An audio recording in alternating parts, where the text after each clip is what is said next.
Hi everyone, this is Karak from ACG. This is the place you can come to for no bullcrap reviews of everything from indie titles to the largest AAA games. They ask for your money, I review it. So stand up and be counted as we look at a game's graphics, gameplay, sound, music, and voice. And of course, the most important thing, fun factor. Today I bring you Gunnheim, a game of soulless undead, bad guys that look like the aliens from the Critters movie, and a bunch of characters that negotiate by punching holes into everything on the screen just to see what their insides look like. So it's just like America's Got Talent, but replace all of the characters with Sharon Osbourne copies. This is an indie game coming out on the 10th of August, 2015, and as such, this will be an indie moment review where I discuss categories good and bad that the game's hitting on, right or wrong. Let's get to it. Gunnheim has you and up to 4 of your best battling bros and sisters careening through levels like human pinball explosions. You jump into a game, load up a level, and go. There isn't any pretense, and the story involves something about the Lord of Death going on a bender, and of course, like any diplomatic discussion, you need heavy firepower for that. Now,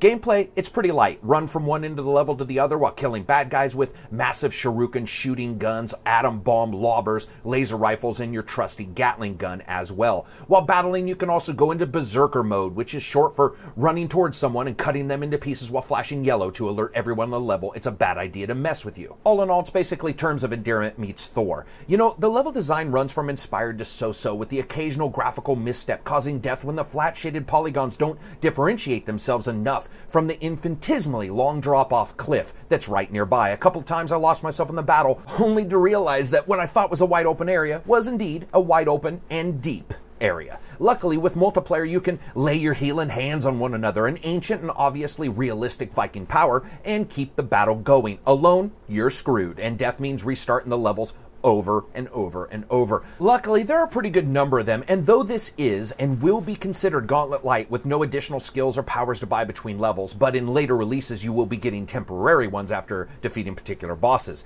The fact is the gunplay's varied and the control's spot on, helping the title immensely. Additionally, the bosses so far have been interesting, if a bit random. We fought one lady that looked like she was on her way to a wedding with her pissed off and deadly ass Hellcat. I'm not sure what was going on, but I not only enjoyed the fight, I ended up belly laughing through the entire thing. Currently, the game's looking okay graphically with a very low polygon count to just have an almost Sonic the Hedgehog aesthetic to some of the areas and enemies. A virtual flat-shaded world awaiting your sweet, tasty gun death. I would have to say that while the game looks unique, it doesn't necessarily look excellent, but it runs well, and I didn't have any graphical issues. At times, the enemies and players are a bit too small for my liking, which works well for gameplay, of course, but makes noticing any fine detail almost impossible. When it comes to the audio factory of mastery,